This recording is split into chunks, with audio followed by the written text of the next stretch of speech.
Parte 2. As consequências da marca e o julgamento de Deus. A marca da besta prometia controle e segurança, mas em vez disso, trouxe dor e ruína. Na segunda parte deste vídeo, veremos como a ira de Deus se manifesta contra aqueles que aceitaram a marca. Enchentes, terremotos e feridas incuráveis são apenas o começo de um julgamento profético inevitável, revelando que a verdadeira batalha não é apenas física, mas espiritual. As 7 taças da ira de Deus. As 7 taças que demonstram a ira de Deus. Essas taças são importantes porque têm grandes significados e indicam o que acontecerá. Elas mostram a manifestação da raiva e do julgamento de Deus contra o mal.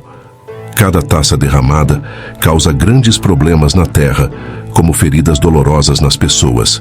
Apocalipse 16. 2. E o sol queimando a terra com calor intenso. Apocalipse 16, 8. Essas taças são o resultado direto do comportamento errado das pessoas, mostrando que o pecado contínuo e a rebeldia levam a sérias consequências. Um chamado para a mudança. Mesmo com todas essas coisas assustadoras acontecendo, Deus ainda deseja que as pessoas voltem a Ele e se reconciliem. É triste ver como as pessoas podem ser teimosas. Mesmo quando veem o poder de Deus em julgamento, muitos ainda não se arrependem. Deus não quer destruir as pessoas sem motivo. Seus julgamentos têm o objetivo de mostrar às pessoas que elas precisam dele. As 7 taças no Apocalipse não são apenas sobre julgamento. Elas trazem uma mensagem clara. Mostram o quão sério Deus é em relação ao pecado, o quanto Ele deseja que as pessoas retornem a Ele e sua promessa de derrotar o mal e estabelecer seu reino eterno. Para os crentes, essas taças lembram que, por mais sombrias que as coisas possam parecer, a luz e a verdade de Deus sempre vencerão. Ao refletir sobre as 7 taças, lembre-se de que o Apocalipse não fala apenas sobre fins, mas também sobre novos começos. Após as taças, há esperança para uma nova criação onde dor, sofrimento e morte não existirão mais. Para aqueles que ouvem e se voltam para Deus, um novo começo os aguarda. A segunda taça. Apocalipse 16, 3. O segundo anjo derramou sua taça no mar, e este se tornou sangue, como de um homem morto, e todos os seres vivos que estavam no mar morreram. Anteriormente, 1/3 da vida marinha havia sido destruída, e agora, com essa taça, todo o restante está morto. Os oceanos tornam-se estéreis, sem vida. A ira de Deus é demonstrada no mar. Os peixes, que eram uma fonte fantástica de alimento quando Deus criou as águas no 5º dia, agora são destruídos. Assim como na praga do Egito, quando as águas do Nilo se tornaram sangue, matando a vida aquática, agora o mar traz a morte. A terceira taça. As águas doces, como rios e fontes, também são atingidas. Apocalipse 16, 4, 7. O terceiro anjo derramou sua taça nos rios e nas fontes de água, e eles se tornaram sangue.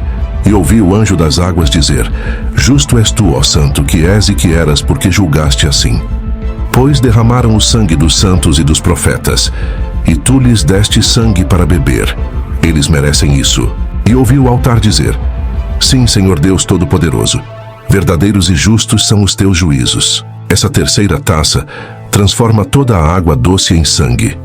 Isso simboliza o julgamento de Deus, pois as pessoas perversas derramaram o sangue dos crentes e agora precisam beber esse sangue.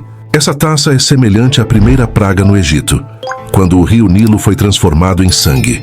A transformação da água em sangue, mais uma vez, destaca o julgamento justo de Deus. O elogio dos anjos pela justiça de Deus. Os judeus acreditavam que diferentes anjos eram responsáveis por diferentes partes da natureza, enquanto os gregos pensavam que deuses ou espíritos estavam no comando. Aqui, o anjo responsável pelas águas louva a justiça de Deus por ter transformado as águas em sangue. Esse elogio dos anjos e do altar é importante, reafirmando o que já ouvimos nos julgamentos das trombetas. Eles reconhecem a justiça e santidade de Deus, o que nos remete à canção de Moisés sobre os justos julgamentos de Deus. O calor escaldante do sol.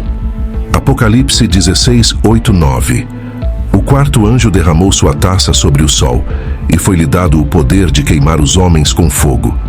e os homens foram queimados com intenso calor e blasfemaram o nome de Deus, que tem poder sobre estas pragas, que não se arrependeram nem lhe deram glória.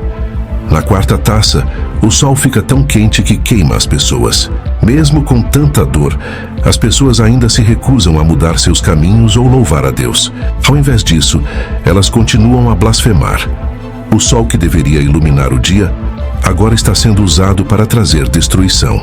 A lua e as estrelas que deveriam iluminar a noite são incapazes de suavizar o calor implacável. A escuridão. Apocalipse 16, 10, 11.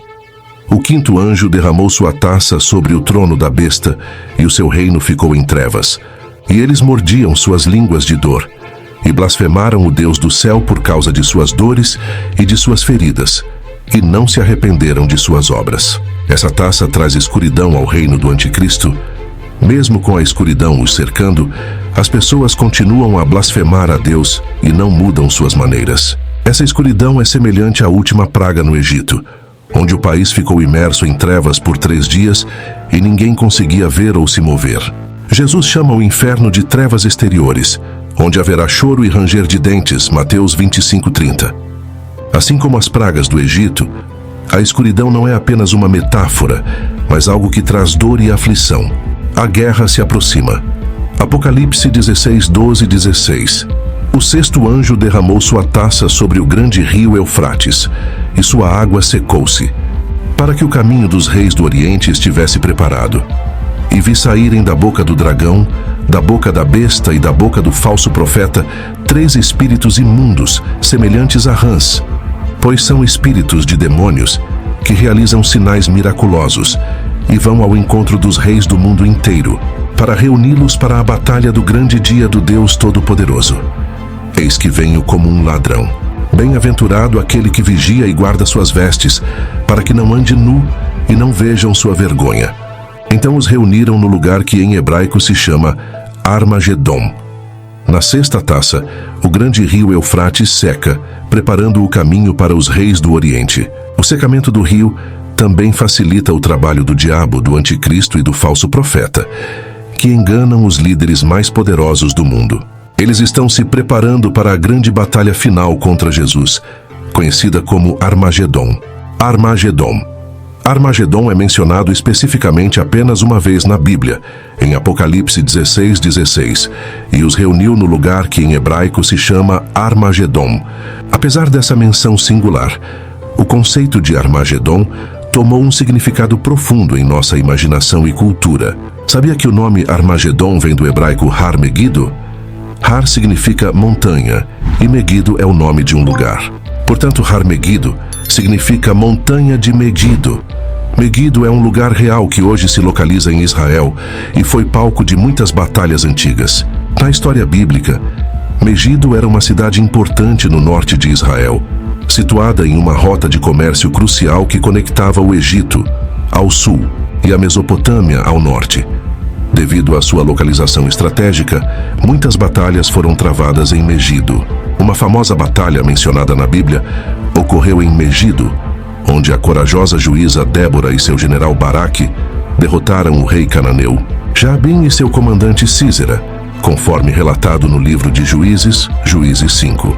Na profecia de Apocalipse, Armagedom não é apenas um lugar real, mas também um símbolo da batalha final entre o bem e o mal antes do fim do mundo. Quando as pessoas ouvem o nome Armagedom, frequentemente pensam em eventos de fim de mundo, um grande confronto entre forças do bem e do mal.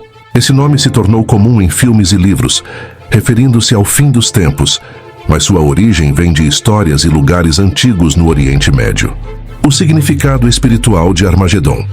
A conexão entre o apocalíptico Armagedom e o histórico Megiddo é profunda. O nome não foi escolhido ao acaso para a batalha final. Ele carrega a história de muitos conflitos passados na região. Megiddo era um local de grande importância na antiguidade, um ponto estratégico de batalha, e por isso torna-se um símbolo adequado para a grande batalha final mencionada no Apocalipse. O Apocalipse retrata um grande conflito nos últimos dias, entre as forças de Deus e as forças do mal. Armagedom, nessa narrativa, torna-se o ponto de encontro dos exércitos do mundo, influenciados pelo dragão, pela besta e pelo falso profeta, para guerrear contra Deus e seu povo. Apocalipse 16, 13 e 14. Essa batalha representa mais do que um conflito físico. É a culminação de uma guerra espiritual que vem ocorrendo ao longo da história, com Armagedon servindo como o clímax desse confronto cósmico. A batalha final se aproxima. Nos últimos dias antes da grande batalha de Armagedon, o mundo verá os acontecimentos se desenrolarem rapidamente, de uma forma como nunca antes vista. Embora pareça que há paz e que todos estão unidos, aqueles que estiverem atentos perceberão que por baixo dessa falsa unidade há controle e um vazio espiritual. Esse tempo de união não será um sinal de esperança, mas uma preparação para o confronto final entre o bem e o mal em Armagedon.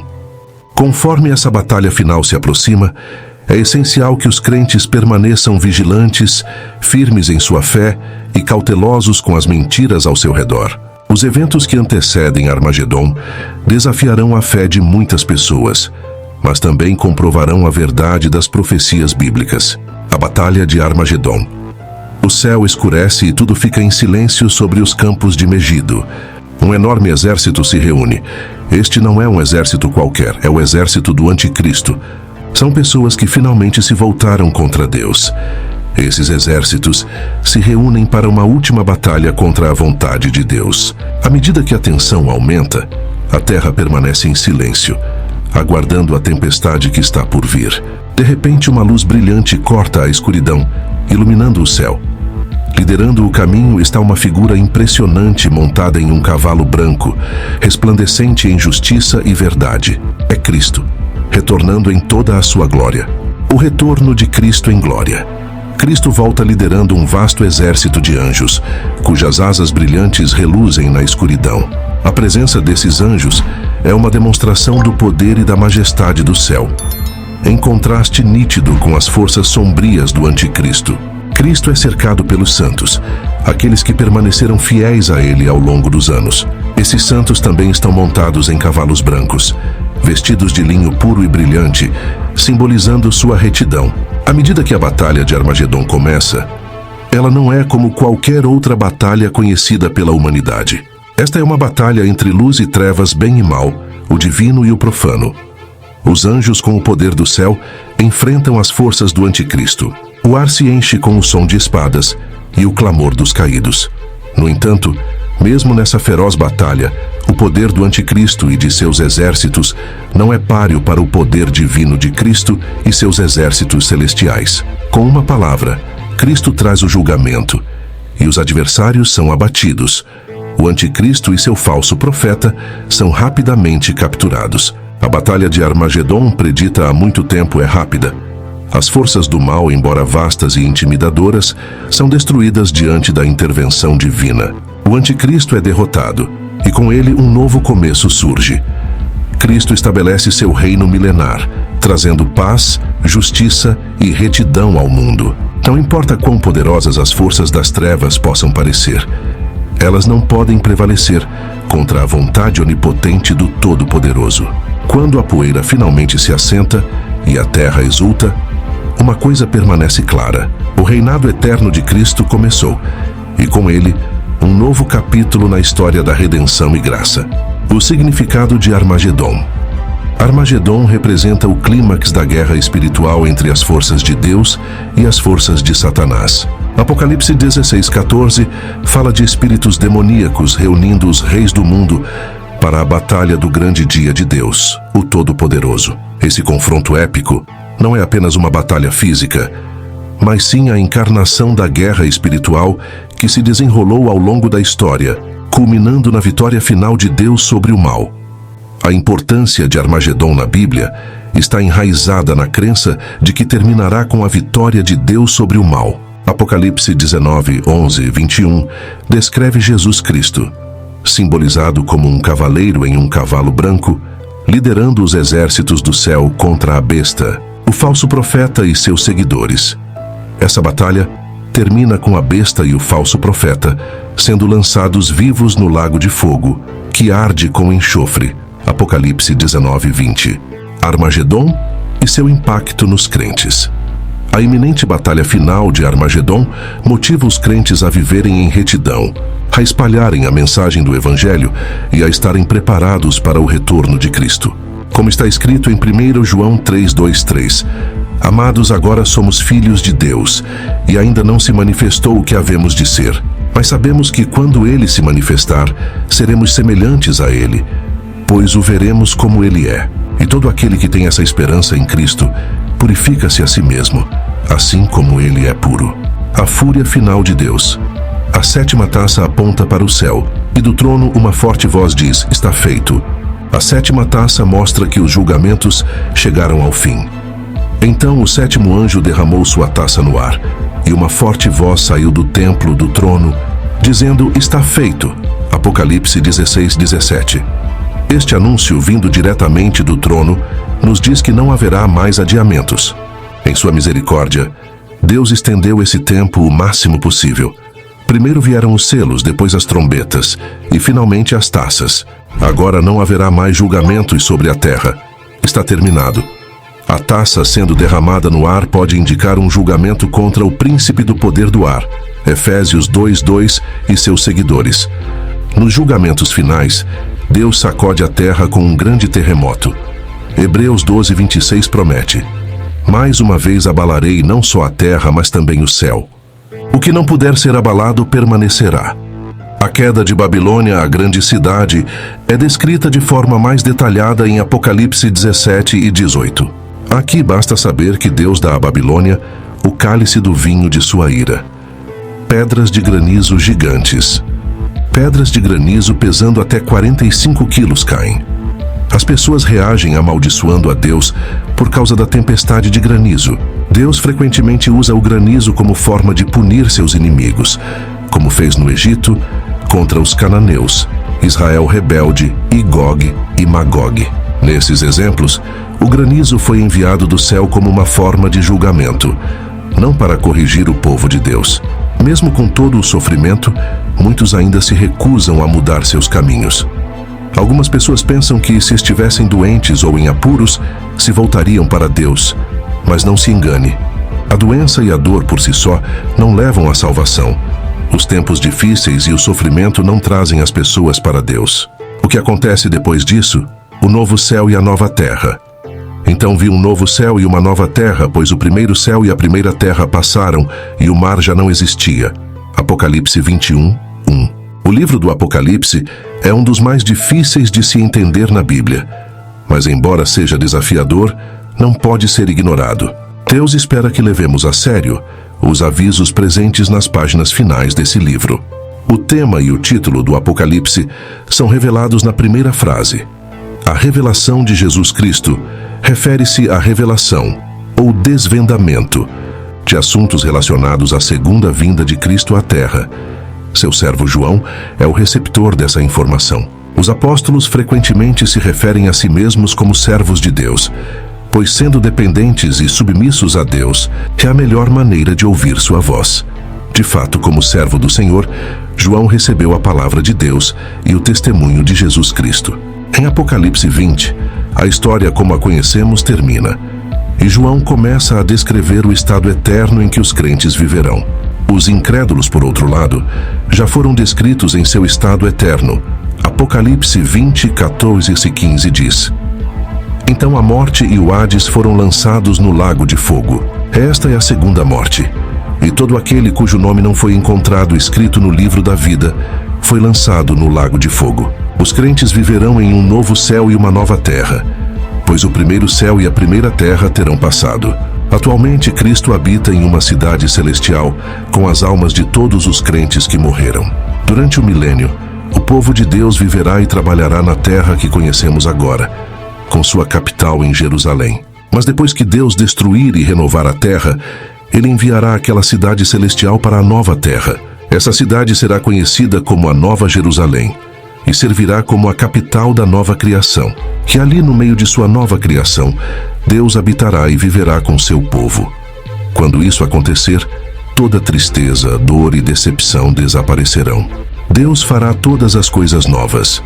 A ideia de que Deus fará todas as coisas novas pode parecer fantástica demais para ser verdade, mas ele afirma que essa promessa é fiel e verdadeira. O povo de Deus estará completamente satisfeito na nova criação, simbolizado aqui pela metáfora da sede sendo saciada com a água da vida. Quando estamos com sede, a satisfação refrescante de beber um copo de água gelada empalidece em comparação à espetacular satisfação que nos espera. Todos os salvos viverão na nova criação, mas o cristão que for totalmente comprometido, o que vencer, herdará uma recompensa ainda maior, e Deus habitará com ele com maior intimidade, como um pai faz com seu filho. Embora os crentes vivam por toda a nova criação, o anjo direciona a atenção de João para a capital da nova terra. A cidade brilhará mais do que um diamante lapidado, pois estará adornada com a glória de Deus. O grande e alto muro da cidade simboliza a identidade de seus habitantes. Primeiro, os nomes dos 12 filhos das tribos de Israel estão inscritos nos portões, indicando que os crentes do Antigo Testamento estarão presentes nela. Segundo, os 12 fundamentos da muralha possuem os nomes dos 12 apóstolos do Cordeiro, mostrando que os crentes da era da Igreja do Novo Testamento também estarão lá. Assim, os seguidores do Senhor, tanto do Antigo quanto do Novo Testamento, viverão juntos na nova criação. Durante a tribulação e o milênio, haverá um templo em Jerusalém. No entanto, na Nova Jerusalém não haverá templo, pois não será mais necessário um símbolo físico da presença de Deus. A presença direta de Deus estará conosco. A cidade não precisa do sol, nem da lua para iluminá-la, pois a glória de Deus a ilumina e o Cordeiro é a sua lâmpada. As nações andarão à sua luz, e os reis da terra trarão a ela sua glória. Suas portas jamais se fecharão de dia, pois ali não haverá noite. A glória e a honra das nações serão trazidas para ela. Apocalipse 21, 23, 26. Na Nova Jerusalém, não haverá necessidade de sol ou lua na cidade, pois a glória de Deus a iluminará, e o Cordeiro será sua lâmpada. Nosso Sol está a 150 milhões de quilômetros de distância, mas tem poder suficiente para iluminar a Terra. No entanto, a presença de Deus pode facilmente substituir o Sol, porque o Senhor possui ainda mais poder e brilho. O fato de que nunca haverá noite implica que os corpos glorificados dos crentes nunca se cansarão e não precisarão dormir. Além disso, nunca ficaremos entediados na nova terra. Nações e reis funcionarão em um contexto nacional, trazendo sua glória e honra para a cidade. Todos visitarão a Nova Jerusalém como o ponto culminante de suas vidas na nova terra. Somente os salvos entrarão. Nada impuro jamais entrará nela, nem qualquer pessoa que faça o que é vergonhoso ou desonesto, mas somente aqueles cujos nomes estão escritos no livro da vida do Cordeiro. Apocalipse 21, 27. Embora o convite para habitar na cidade seja universal, os requisitos para entrar são específicos. Nada impuro jamais entrará nela, nem qualquer pessoa que faça o que é detestável ou falso, mas apenas aqueles cujos nomes estão escritos no livro da vida do Cordeiro, ou seja, aqueles que aceitaram Jesus como Salvador pela fé. As consequências são reais e estão cada vez mais próximas. O que você faria em uma situação dessas? Comente abaixo. E não se esqueça de curtir e compartilhar este vídeo com quem precisa conhecer essa mensagem. Inscreva-se e acompanhe a última parte desta série. Armagedon e o fim da Era da Marca da Besta.